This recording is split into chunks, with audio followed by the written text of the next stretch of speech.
I think the Bills will take it, but I think the Jets are going to put up a good fight. I don't think it's going to be like an easy one. Like, so you think it's going to be close? Yeah, I just don't see the Bills as such a great team that just like.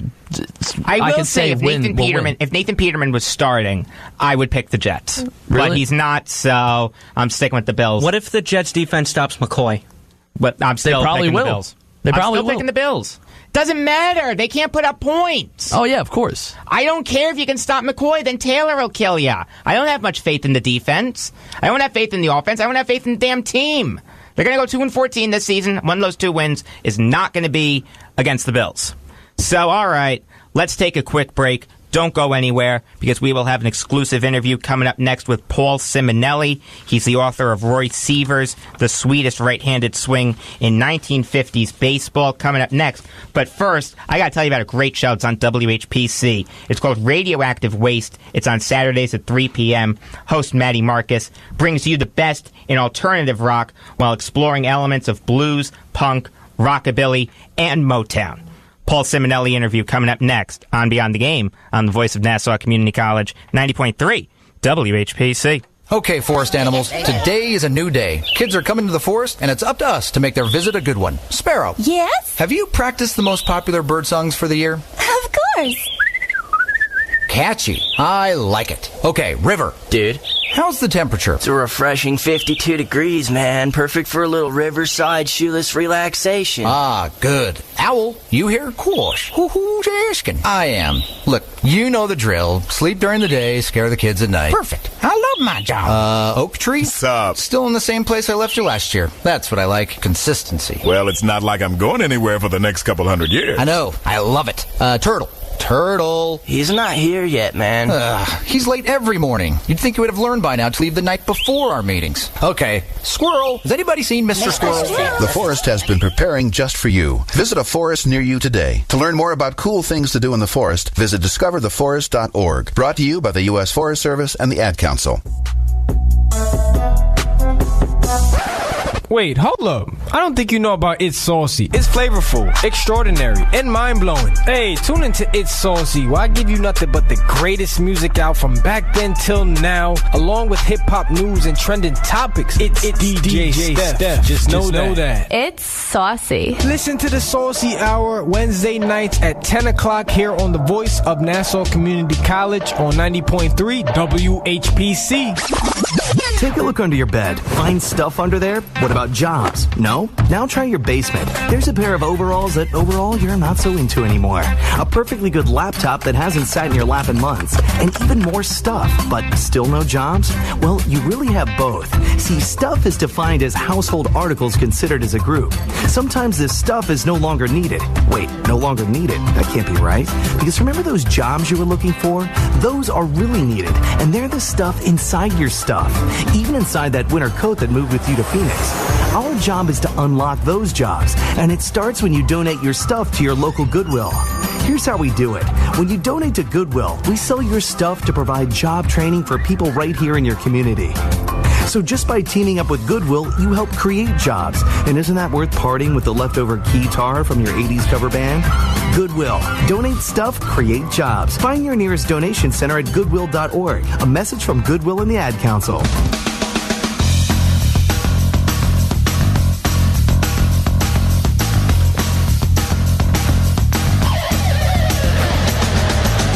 You are listening to Beyond the Game on the Voice of Nassau Community College, 90.3 WHPC. I'm Jake Volk. Sitting across from me, Dominic Arbolino and Eric Fischetti. And we are fortunate enough to be joined by Paul Scimonelli, the author of Roy Sievers, The Sweetest Right Handed Swing in 1950s Baseball. Paul, how are you? Just fine. All right, good. You guys, thanks for having me on. Thanks for taking the time. So, Sure. What exactly is your book about? Well, it's about the life of Roy Sievers, who was one of the most feared hitters in the 1950s. In 1957, he out-hit Ted Williams and Mickey Mantle for the home run and RBI crown. And with the Washington Senators, for the 6 years that he was there, he placed franchise numbers for the Washington Senators from 1954 to 1960. All right, so what would you say to people who have never heard of Sievers? Well, first of all, read my book, which any author will tell you. And secondly, it's the history of a gentleman of the game, a really, really underrated player in the game. A lot of people have said that Roy languished with second-place teams. He started with the St. Louis Browns in 1949, where he won Rookie of the Year, and then he was traded to the Senators in 1954. Both of them were bottom-dwelling teams, but he produced fantastic numbers during his whole career.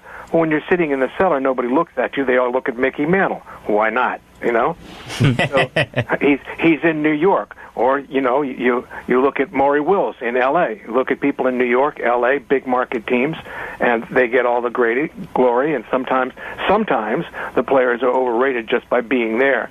And sometimes players are really underrated by being in smaller market teams. So I feel he was underrated in his career, but he really, really, really was a nice man, a very kind, gentle man, and great to his fans, great to the kids, and great to the people of Washington, D.C. when he was here in the 50s. Well, I'm sure he was a very nice guy, but how did Sievers get the name? How did Sievers get the nickname Squirrel? Mired in controversy. There were so many different kinds of ways of telling it. His brother Bill told me in an interview that back in the days, way back in the 20s, 30s, and 40s, basketball players were known as cagers because they actually played in a metal cage, and that was to stop from being beat up by people in the stands. Too long a story to go into. But because he ran around like a squirrel in a cage, they called him Squirrel. However, Roy said to me, he was always a goofy kid in high school, and he liked to play pranks and do kind of funny things just to get people to loosen up on the field. So one day at basketball practice, he was a 3-star athlete in high school. Basketball practice, he starts acting goofy on the court, and some guy came up to him and said, Roy, you're really squirrely. And he said, what? He said, yeah, Sievers, you're squirrely. Squirrely Sievers. And so from then on, in high school, hey, Sievers, how are you nuts? Hey, Squirrel, how are you nuts? And so he got stuck with the high school nickname as being squirrely. And he was like that. He was a genial, affable, avuncular kind of guy, quick with a joke, quick with a quip.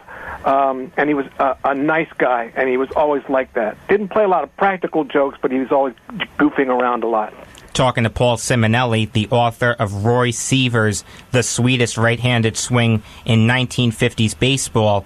So, one of the most underrated, lopsided trades in baseball history is Sievers being traded from the Senators to the White Sox for Earl Batty, Don Mincher, and $150,000. With that in mind, what can you tell us about that trade?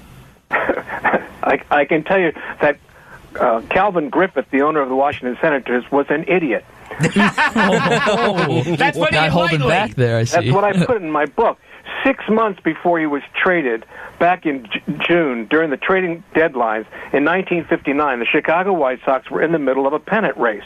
They had the Go-Go White Sox with Nelson Fox and Luis Aparicio, Minnie Minoso, Jim Rivera, and they were a really great team. Not a lot of power hitters, but a lot of speed and a lot of defense. Bill Veeck tried to buy Roy Sievers from Calvin Griffith. Forget this. 4 players, which included Jungle Jim Rivera, a catcher, Minnie Minoso, and $250,000.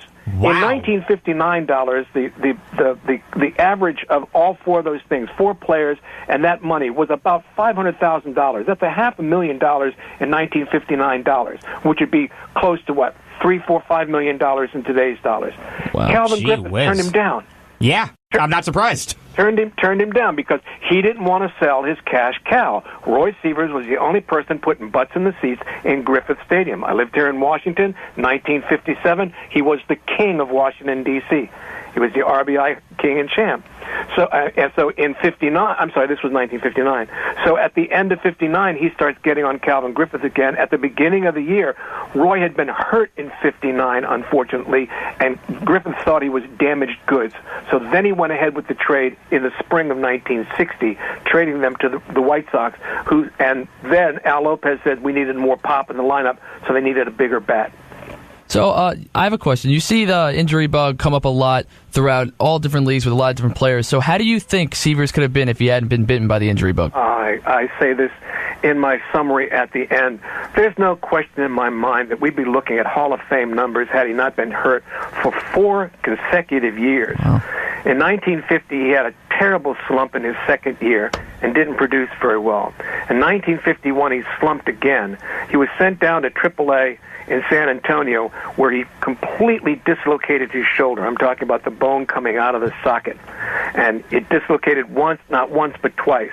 In 1952, he tried to come back under Rogers Hornsby at the St. Louis Browns and threw his arm out once again right out of the socket in spring training. He lost half of 51, all of 52, and nearly all of 1953 with no shoulder. He couldn't throw, period.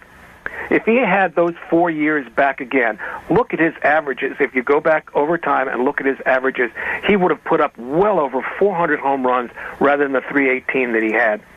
There's no question about it. He came to the Washington Senators in 1954, still with only one shoulder, and still managed to hit 22 home runs in a field in Griffith Stadium that was 407 down the left field line. Tell me how a guy does that with one arm. If he had 2 arms, what do you think he could have done? Oh, my goodness gracious. He'd have been a beast. I mean, that kind of answers my next question, but unfortunately we can't assume the player that he could have been. But for the player that he was, do you think that he should be in the Hall of Fame? Well, I talked with Bill James about this. You know, Bill James, the sabermetician and chief of operations with Boston Red Sox, and he wrote that wonderful book, the Bill James Historical Abstract. He says his numbers are just not there, and they're probably not. With only 318 home runs and the amount of RBIs he had in his career, you can't look at that. But once again, you put those 3.5 years back on where he's got 2 good arms and great run production, he could have had at least 400 to 450 home runs, which would have given him great consideration. And if so, he probably would have been traded to a first-place team, the Yankees or the Red Sox. They wanted him. Casey Stengel wanted him like crazy because he just hit Whitey Ford like crazy. And he wanted him on the team away from everybody else so he wouldn't hurt the Yankees. But Griffith had that was his drawing card at Griffith Stadium, which had nobody coming to it because it was a bad ballpark. You had brought up Bill James earlier, and I know for a fact that there are people from the Babe Ruth chapter of SABR in Maryland listening. So if you're one of them, shout out to you. Thanks for listening. Talking to Paul Scimonelli, the author of Roy Sievers, The Sweetest Right Handed Swing in 1950s Baseball. And, Paul, I'll get you out on this. The foreword of this book was written by the legendary sportscaster Bob Wolf, who unfortunately passed away in July. Just a few minutes ago, yes. Yep.